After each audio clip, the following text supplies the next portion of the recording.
Ahoj, vítám tě u svého nového příběhu. Pokud se ti líbí má tvorba, zanech mi tady like, odběr, popřípadě komentář, aby jsme si každý týden mohli užít naši malou procházku za smrtí. Ale teď už pojďme na příběh. Hlasy podzimu, díl 5. Hra. Adam seděl u počítače. Byl unavený z celého dne, ale něco v něm ho táhlo ke starému adresáři s názvem MC Alpha. Starou verzi Minecraftu. Nehrál snad 15 let. Venku mezi tím řádil vítr. Okna se třásla. Větve šlehaly o parapet. A každou chvíli se ozvalo to hluboké, táhlé hučení, jaké přináší jen listopadové bouřkové noci. Adam klikl na stažený soubor. Instalace proběhla tiše, bez zvuku.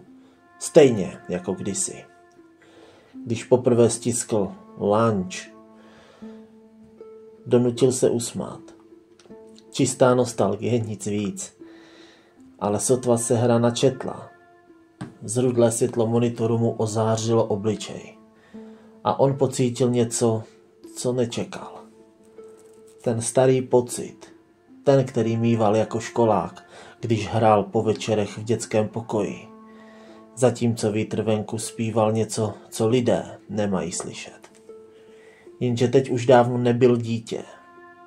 Náhle silný závan větru rozrazil ventilačku. Okno s rachotem prásklo. Dovnitř se nahrnulo listí, studený vzduch a prach ze dvora. Adam nadskočil, nadávku spolkl. Rychle okno zavřel. Vytřepal listí z klávesnice a usedl zpět.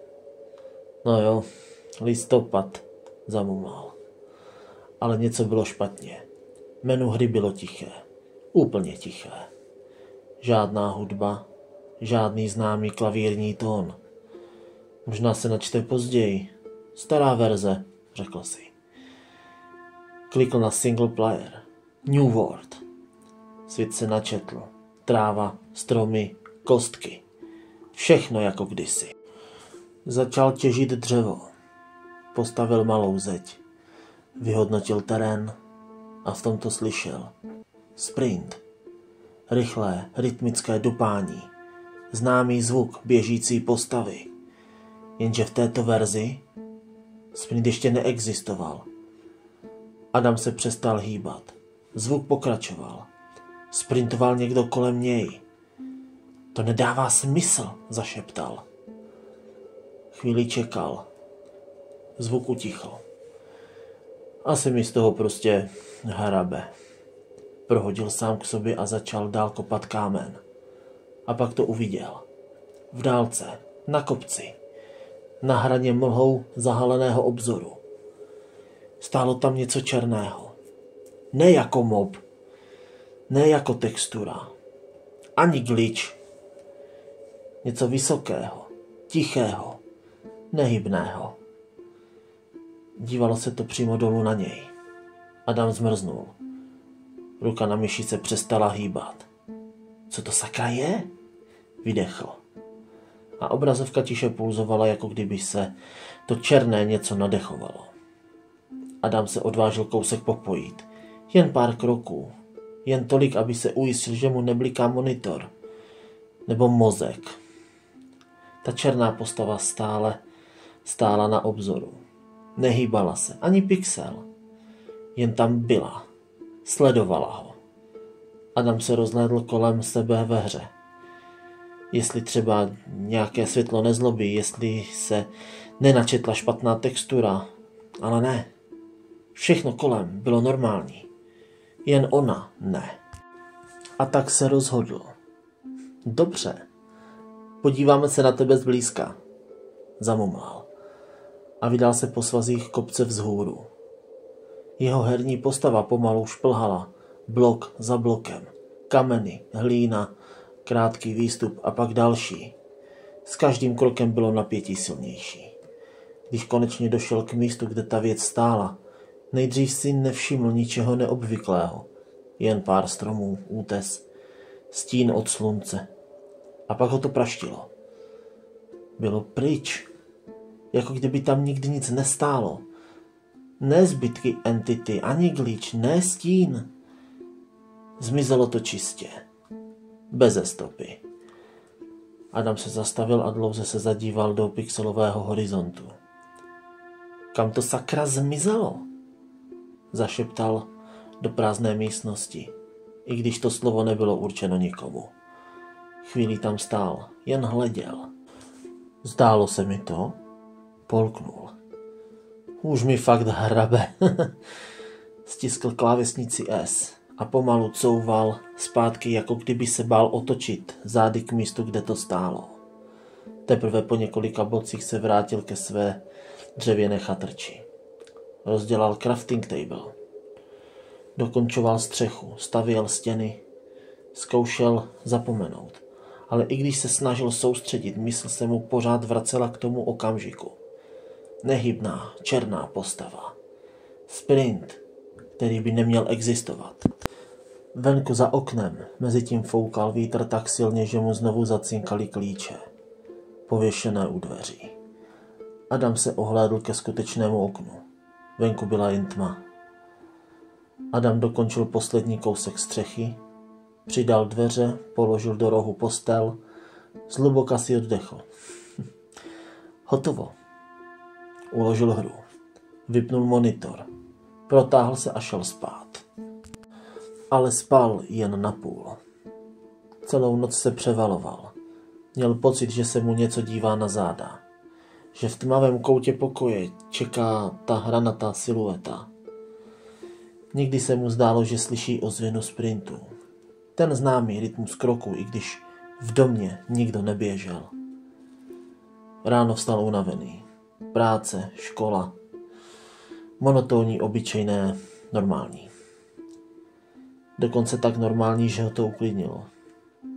Asi jsem to fakt přehnal, pomyslel si. Stará hra, blbnoucí textury a já si vymýšlím. Když se večer vrátil domů, sedl si ke stolu a chvilku jen koukal na monitor.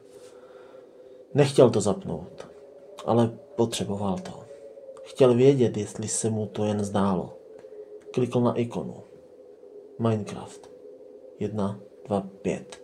Loading. Složení světla, záblesk pixelového slunce.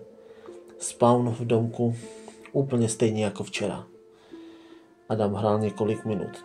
Těžba dřeva, úprava terénu, procházení se kolem a nic.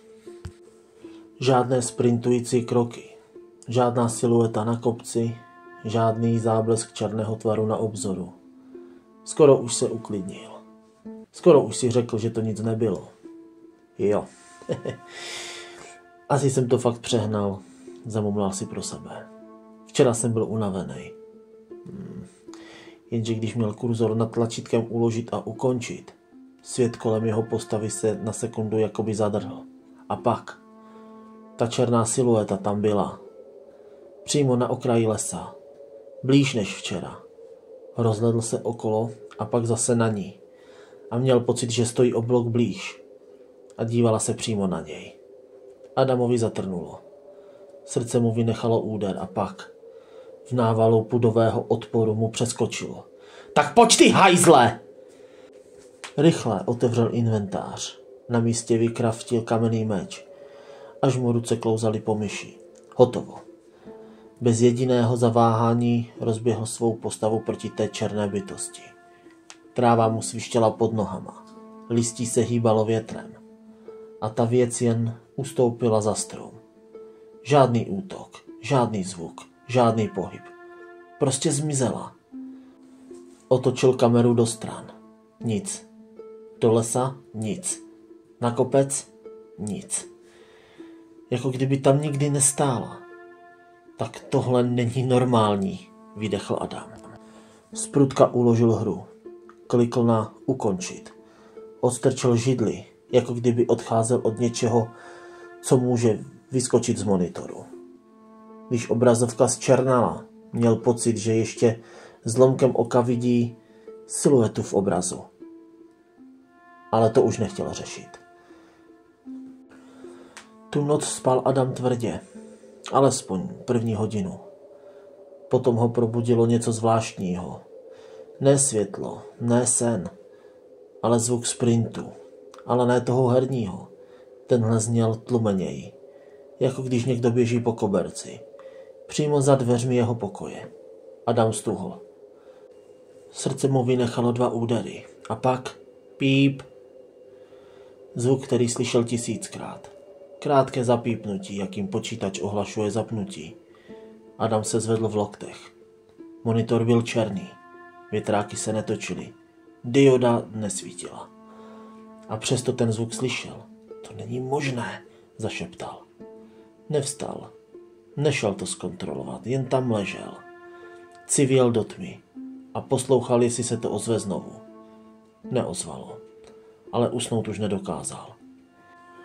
Až do rána jen převaloval hlavu na polštáři. Jako kdyby byl zase školák, který má psat test, na který se nepřipravil. Celý následující den byl jako pod dekou. Adama bolela hlava. Byl podrážděný, zapomínal, co chtěl říct. Myšlenky mu odbíhaly k monitoru, k té černé postavě, k tomu sprintu za dveřmi. Připadal si jako narkoman, čekající na další dávku. Po práci zamířil rovnou do obchodu. Naplno, bez rozmyšlení. Do košíku naházel 5 energy drinků, balík tyčinek, nějaké bramburky, čokoládu a další 2 plechovky pro jistotu. Prodavačka si ho měřila podivným pohledem. Bylo mu to jedno. Doma sotva zavřel dveře, taška letěla na stůl, kabát na zem, boty kopl do rohu. Sedl si k počítači, stiskl tlačítko. Tentokrát se PC zapnul normálně a Adam si oddechl. Ve hře nestrácel čas. Začal systematicky těžit. Kámen, železo, uhelné žíly a hlavně díry dolů. Dolů, ještě hlouběji. Diamanty. Před očima měl jediný cíl. Vyrobit si nejlepší možnou zbroj, než se ta věc znovu ukáže. Blížilo se něco. Adam to cítil v kostech, v prstech, v žaludku. A poprvé od instalace staré verze si připustil jednu myšlenku. Tohle není normální. A já už od toho nemůžu odejít. Trvalo mu to skoro hodinu. Tunely, sluje, slepé chodby, voda, láva, pavouk, kterého musel umlátit kamenem. Ale nakonec tam byly. Diamanty. Adam jich vytěžil dost na celou sadu. Brnění, meč, krumpáč, dokonce i štít, i když tenhle v té verzi vlastně ještě ani není. Přesto se cítil připravenější než kdy dřív. Nevlékl si diamantovou zbroj. Zvuk kovu a třpyt kostičkových pixelů mu dal smysl. Dal mu klid. Postavil se do svého domku, pixelové slunce zapadalo a tehdy ji uviděl. Přímo před oknem. Nejasný obrys, černý, bez tváře, bez pohybu, jen tam stála. Adam nadskočil na židli. Ruka mu sjela z myši, srdce mu vylétlo až do hrdla. Ale pak... Ne, dneska už ne, vzal meč a vyšel ven. Krok za krokem šel k místu, kde postava stála. Ale jakmile udělal první krok k ní, postava se nehýbala. A přesto se vzdalovala. Jako kdyby nešla po zemi, jako kdyby klouzala zpět, dozadu, dál a dál. Bez jediného trhnutí, bez animace, jako chybný sprite. Adam se zastavil. Postava se zastavila s ním. Udělá krok vpřed. Postava couvá. Udělá 2 kroky. Postava mizí za hranou lesa. Adam už na to neměl nervy. Víš co? Seru na tebe! Zavrtí hlavou a otočí se zpět. Jenže... Adam se podívá na souřadnice. Cože? Já jsem tak daleko? Byl někde uprostřed hlubokého lesa, který si ani nepamatoval z generace mapy. Otočil se k odchodu, aby se vrátil domů a tam stála. Přímo za ním. Ne krok daleko, ne 20 bloků, ale těsně. Tak blízko, že měl pocit, že kdyby měl zapnout webkameru, uviděl by i v reálné tmě za svými zády. Adam vykulil oči. V jediném okamžiku otevřela primitivní živočišná hrůza. Praští rukama do stolu. Klávesnice vyletí na zem, myš odlétne až někam k posteli. Počítač se vypla ranou. Do prdele! Srdce mu tlouklo až v uších. Adam hleděl do černé obrazovky a snažil se pochopit, co se právě stalo. Adam seděl před černým monitorem, ruce se mu třásly a hlava mu duněla kombinací adrenalinu a 3 vypitých energiťáků. Nechápal, co se právě stalo. Vztek střídal strach a hlavně ta tísnivá jistota, že to nebyla chyba hry. Rozhodl se spát, aspoň na chvíli vypnout. Vedle jeho postele hučel radiátor. Venku byla do parapetu studená listopadová plískanice. Ale v něm byl jenom chaos. Lehl si. Zavíral oči skoro násilím, ale nespal. Tělo vibrovalo kofeinem, nervy pracovaly na plné obrátky a vždycky, když začala zabředávat do polospánku, třáslo jim jako při mravenčení a pak konečně usnul. Jen na okamžik. Ve snu nestál ve svém pokoji ani u počítače. Byl uprostřed prázdna. Jenom temnota a on. Černá postava, beztvará, stála v několika metrech od něj. Bez obličeje, bez očí, ale Adam cítil, že se na něj dívá. Dlouho, nehybně. Potom udělala jeden krok a Adam se s výkřikem probudil. Srdce mu bušilo jako o závod. Chtěl si protřít oči a zarazil se. Počítač běžel sám od sebe. Už zase. Monitor slabě modral do temného pokoje jako maják. Nad ikonou Minecraftu se točilo kolečko načítání. Adam nic neřekl, nic neudělal. Jen tiše vstal. Vzal myš, která ležela u postele. Sehnul se pro klávesnici, jako kdyby ho vedla nějaká síla, které nedokázal odporovat. Posadil se ke stolu. Otevřel další plechovku energiťáku. Neobtěžoval se ani zkontrolovat čas. Klikl na play. A hned, jak se svět načetl, vyslovil pouze jediné chraplavým hlasem.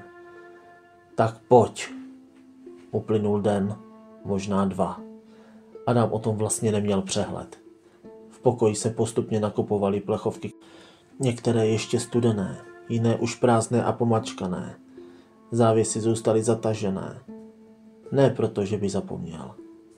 Venku padal sníh, ale Adam se na něj nepodíval. Přes sklo okna bylo vidět jen matné světlo ulic, rozmazané jako mastná šmouha na obrazovce. Jediná skutečná záře pocházela z monitoru. Adam hrál.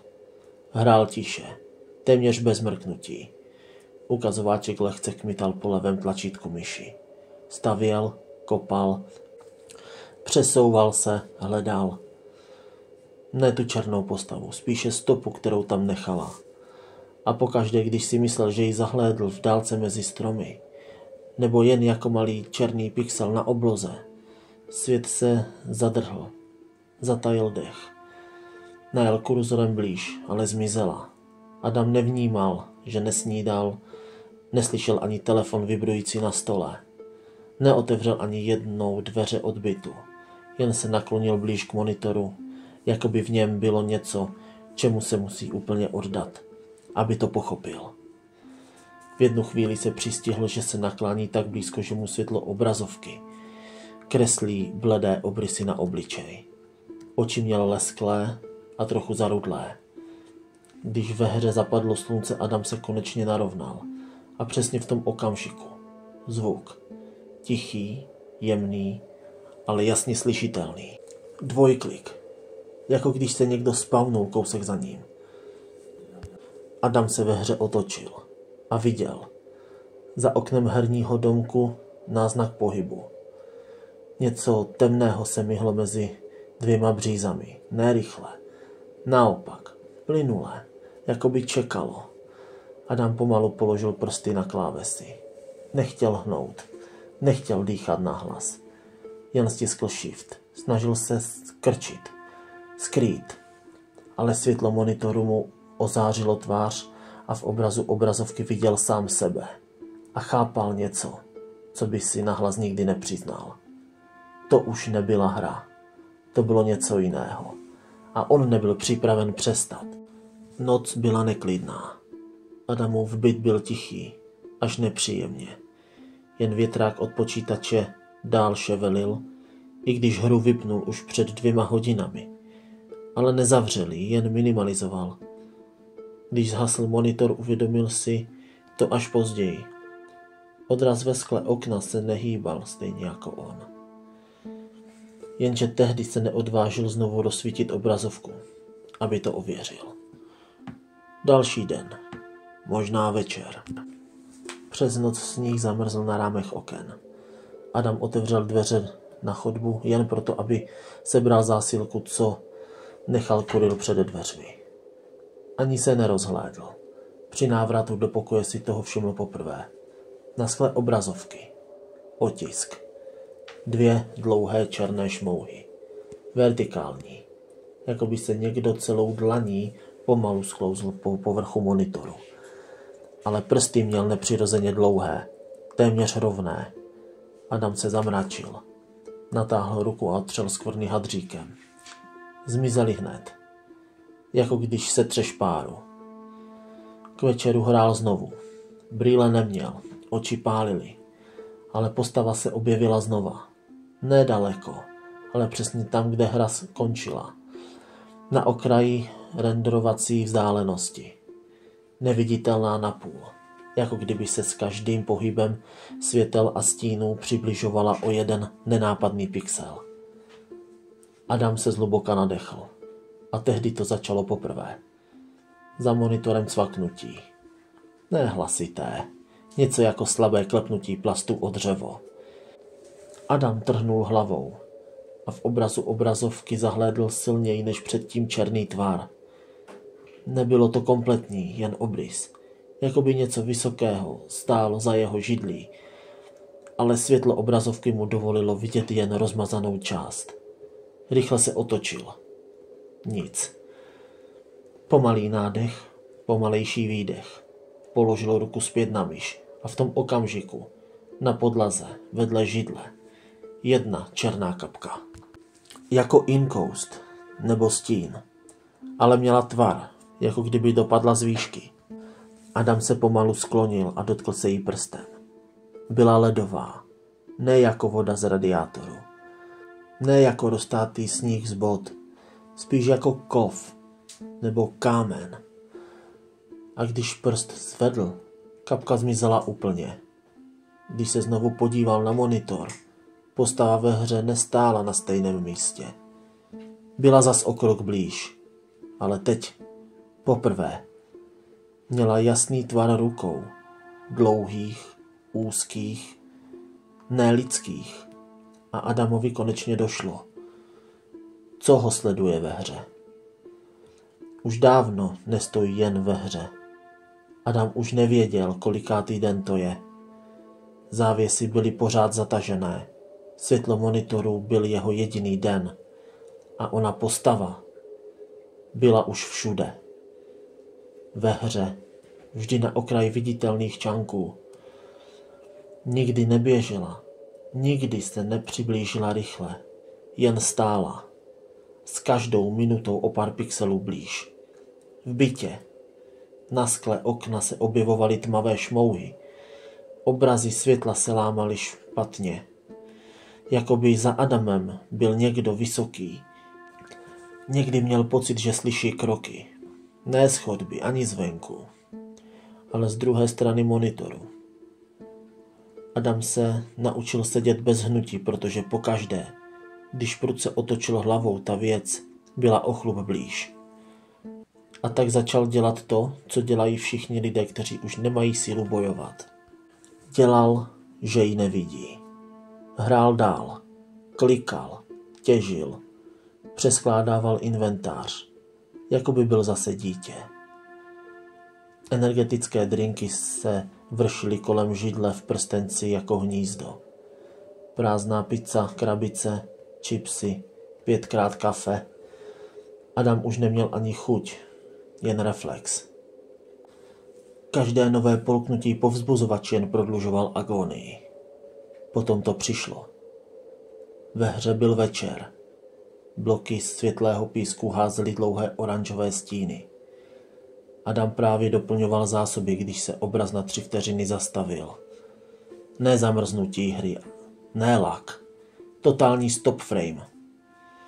Jenom postava. Ta postava se nehýbala. Ale všechno okolo ní ano.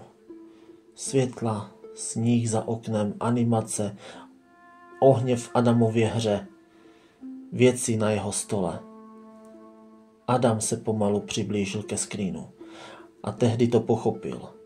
Nešla po postavě ve hře. Nešla po jeho herním avatarovi. Šla po něm. Reálném, fyzickém. Úzkost mu stáhla hruď. Kolena se mu podlomila. Prsty se třásly tak moc, že už ani neudržel myš. Zkoušel vstát, ale tělo odmítalo. Mozek přepumpovaný kofeinem. Jetý 2 dny, beze spánku. Přešel do neřízeného režimu. Srdce tlouklo příliš rychle. Pak příliš pomalu.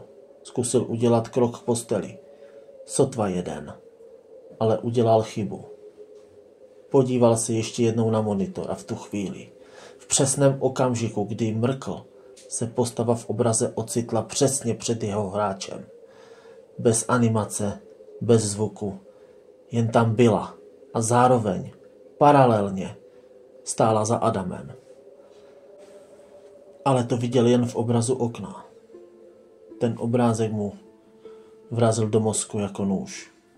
Vysoká silueta, ramena nesprávně široká, paže příliš dlouhé, hlava nakloněná, jako by ho studovala. Adam už ani nevykřikl, jen tělo povolilo. Svaly mu vyhasly jako světlo v lampě. Zhroutil se na zem. Zádama narazil do židle, která se převrátila. Několik plechovek se skutálelo po podlaze. V uších mu hučelo. Na kraji vědomí už jen poslední detail. Monitor zůstal zapnutý. A v obraze na místě, kde jeho hráč padl, se černá postava pomalu skláněla. Pak už bylo ticho. A tma. Adama našli až po několika dnech. Byt byl tichý, studený a bez známek násilí. Sousedé si všimli jen jediné věci. Pořád tam svítilo světlo z monitoru. A ten zápach. Když záchranáři vstoupili dovnitř, Adam ležel zhroucený u židle, tělo stuhlé, oči napůl otevřené. Na stole se vršily plechovky od energiťáků a prázdné obaly od jídla. Počítač stále běžel. Na obrazovce byla otevřená strana verze Minecraftu. Singleplayerový svět. Hráčská postava stála bez hnutí v malém domku z kamene.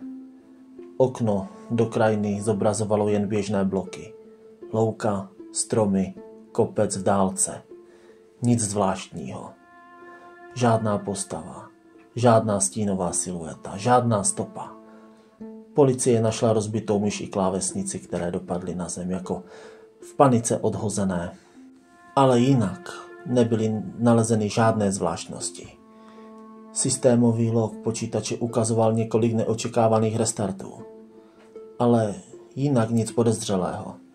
Vyšetřovatelé to uzavřeli jako kombinaci vyčerpání, dehydratace a šoku. Hráč, který prostě neodešel od obrazovky. Na konci zprávy stálo. Počítá se s úmrtím mezi 3. a 7. raní. Počítač byl stále zapnutý, v místnosti nebyl nikdo další. To poslední je však oficiální verze. Několik záchranářů později zmínilo nesměle, bez důkazů, že když přicházeli do bytu, slyšeli několik vteřin před otevřením dveří krátký zvuk kroku, jako kdyby někdo odběhl z místnosti. Ale na záznamech chodby nikdo nebyl. A jediný otevřený svět na monitoru byl starý, tichý Minecraft. Bez jakéhokoliv hráče navíc.